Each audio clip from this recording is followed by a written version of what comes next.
Hello, in this video I'm gonna show you how to edit notification panel shortcuts on Redmi 14C.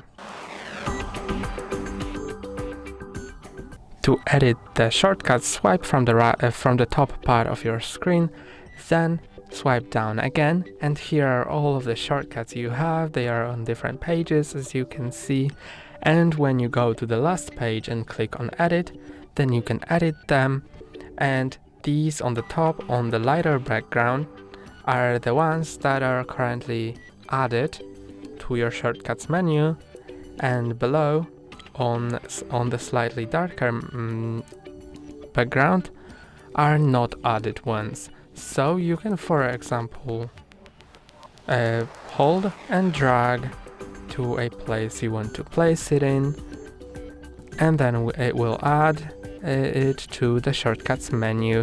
You can also remove a shortcut. I'm gonna remove cast, so I'm gonna put it on the darker background, and you can also rearrange items.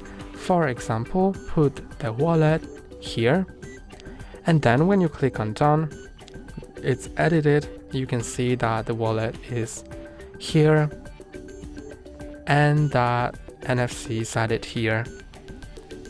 That's all for today. Don't forget to like and subscribe. See you next time.